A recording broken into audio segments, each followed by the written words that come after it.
স্লাইডটাতে বুঝে নেব আমাদের যে লার্নিং, একটা ছোট শিশু যখন পৃথিবীতে জন্মায়, পৃথিবীর প্রথম আলো দেখে, সে পৃথিবী সম্পর্কে কিচ্ছু জানে না। যখন সে আস্তে আস্তে বড় হচ্ছে তখন তার মধ্যে কিভাবে লার্নিংটা হচ্ছে সেটা আমরা দেখব। Deep learning is inspired by the human brain. Human brain যেভাবে কাজ করে ডিপ লার্নিং সেভাবে কাজ করে। তার মানে একটু সূক্ষ্ম পার্থক্য আছে। মেমেল অর্থাৎ এমএল যদি আমি বলি মেশিন লার্নিং, এবং আরেকটা হচ্ছে ডিএল ডিপ লার্নিং। এবার প্রথমে আমরা একটা স্টোরি বলি, সেটা হচ্ছে যে এটা হচ্ছে আমার মেয়ে, আমি গিবলি আর্ট বানিয়েছি, ও ঠাকুমার সাথে বসে আছে। যখন ও প্রথম এত ছোট ছিল তখন যখন ছোট ছোট পিকচার, ছবি, কোনো খেলনা দেখতো কুকুরের, তখন আমরা বলতাম এটা হচ্ছে ডগ বা কুকুর। আবার যখন ও দেখতো ক্যাট, ক্যাট এরকম দেখতে, গরু এরকম দেখতে, হর্স এরকম বা ঘোড়া এরকম দেখতে। বারবার বারবার ওই খেলনাগুলোকে নিয়ে খেলতে খেলতে বা ছবি দেখতে দেখতে ওর মধ্যে বা রিয়েলি দেখতে দেখতে ওর মধ্যে কিন্তু আস্তে আস্তে মাথায় বসে যায় যে কুকুর এরকম দেখতে হয়, বিড়াল এরকম দেখতে হয়, গরু এরকম দেখতে হয় এবং ঘোড়া এরকম দেখতে হয়। এরপর থেকে আমার মেয়েকে আর কখনো বলে দিতে হয় না যে কুকুর কোনটা, বিড়াল কোনটা, গরু বা ঘোড়া কোনটা।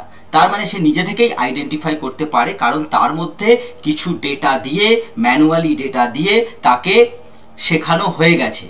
এই বিষয়টাকে যখন আমরা কোনো একটা মেশিনকে শেখাবো এইভাবে, তখন সেটাকে আমরা বলবো এমএল অর্থাৎ মেশিন লার্নিং।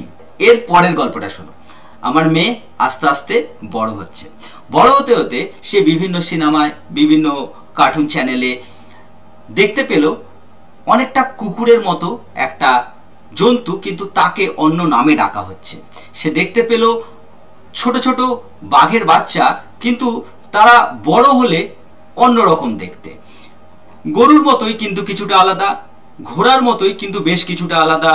সুতরাং তার মন থেকে তার যুক্তি প্রশ্ন করলো, কেউ বাইরে থেকে ডেটা দিল না, মাইন্ড এটা, কেউ দিল না, তাকে প্রশ্ন করলো সে নিজেকে যে এরা কিন্তু এদের থেকে একটু একটু আলাদা, তাহলে এরা নিশ্চয়ই অন্য কোনো প্রাণী, অন্য কোনো অ্যানিমেল। সুতরাং সে তখন প্রশ্ন করলো তার টিচারকে, সে প্রশ্ন করলো তার বাবা মা, দাদু ঠাকুমাকে, এবং সে নিজে থেকেও লজিক ভাবলো যে এরা কিভাবে আলাদা।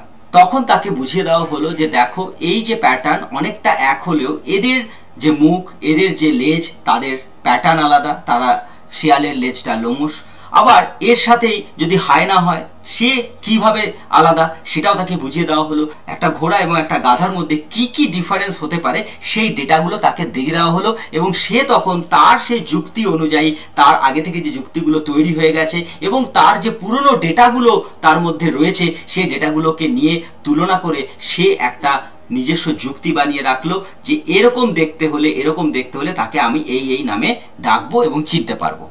সব শিশুর মতো আমার মেয়েও এই যে সূক্ষ্ম সূক্ষ্ম পার্থক্যগুলো আইডেন্টিফাই করতে পারছে এবং আগেকার ডেটার সাথে এই বর্তমান ডেটাকে মিশিয়ে নতুন লজিক তৈরি করতে পারছে, ডিপলি চিন্তা করতে পারছে। সুতরাং একে আমরা বলবো ডিপ লার্নিং। মেশিন লার্নিং যেটা হয়েছে সেটাতে শুধুমাত্র ডেটা ফিডিং করে কাজ করা হয়েছে, এবং এই মেশিন লার্নিংয়ের ভেতরেই কিন্তু ডিপ লার্নিং পড়ছে, অর্থাৎ এই ডেটাগুলো তো রয়েছেই, তার সাথে নতুন ডেটা সায়েন্সের অ্যালগরিদম এবং বিভিন্ন টেকনিক্স, তার সাথে সাথে নিউরাল নেটওয়ার্ক কানেক্ট হয়ে ডিপ লার্নিং তৈরি হচ্ছে। অর্থাৎ এই ক্লাসটার যদি আমি সামারি তৈরি করি, তাহলে প্রথম ক্ষেত্রে শিশুর ব্রেন এই নতুন নতুন কোনো ফল বা নতুন কোনো জীবজন্তুকে সে চিনতে শিখলো এবং বিভিন্নভাবে সে ডেটা কালেক্ট করলো, এবং সেই ডেটা কালেক্টের মাধ্যমে সে শুধু শিখলো, আইডেন্টিফাই করতে পারলো। অর্থাৎ ব্রেন এবং ডেটা এই দুটো নিয়ে যে কাজটা করলো, সেই কাজটাকে যদি আমরা মেশিনের মধ্যে করাই তাহলে সেটা হবে মেশিন লার্নিং। এবং দ্বিতীয় ক্ষেত্রে যখন শিশুটির মধ্যে অলরেডি এই ডেটা ব্রেনের মধ্যে চলে এসছে, যেমন মেশিনের ক্ষেত্রে মেশিন লার্নিং হয়ে গেছে, তারপরে সে নতুন একই রকম আরও ধরনের পশু পাখি বা ফল দেখে সে মনে করলো যে এইটা আর কি কি হতে পারে এবং কিভাবে হতে পারে, তার বিভিন্ন প্রশ্ন এবং তার বিভিন্নভাবে তার লজিক দিয়ে সে নিজে ভাবতে শুরু করলো, সেখানে চলে এলো নিউরাল নেটওয়ার্ক, অর্থাৎ হিউম্যান বডির ক্ষেত্রে চলে এলো নিউরন। সেই নিউরন সেই মেসেজগুলোকে পাস করে ব্রেনে গেল, ব্রেন প্রসেস করলো এবং সেই মেসেজ পাসিং ব্রেন বিভিন্নভাবে কাজ করতে শুরু করলো নিজে থেকে। এই নিজে থেকে ডিসিশন নেওয়ার যে ক্ষমতা, সেটা ডেটা ফিডিংয়ের পরেই কিন্তু এলো। সুতরাং দ্বিতীয় ক্ষেত্রে শিশুর মধ্যে যে ডেটা ছিল, সেই ডেটা নিউরনের মাধ্যমে পাস হয়ে তার অ্যাক্টিভিটি সে শুরু করলো এবং সেই অ্যাক্টিভিটির আবার রিপ্লাই সে ব্রেনে দিল। সেখান থেকে বিভিন্ন টাইপের সূত্র, আমরা যেটাকে এখানে অ্যালগরিদম বলছি, সেগুলো তারা তৈরি করে বিভিন্ন ডিসিশন সে আপগ্রেড করলো তার ব্রেনে। এইভাবেই ডিপ লার্নিং একটা মেশিনের মধ্যে যখন করব, তখন সেটা ডিপ লার্নিং হিসেবে কাউন্ট করা হবে। সুতরাং এমএল এবং ডিএল, নিশ্চয়ই তোমাদের এই দুটো পার্থক্য খুব সুন্দরভাবে আমি বোঝাতে পেরেছি। অবশ্যই তোমরা আমাকে কমেন্ট করো, লাইক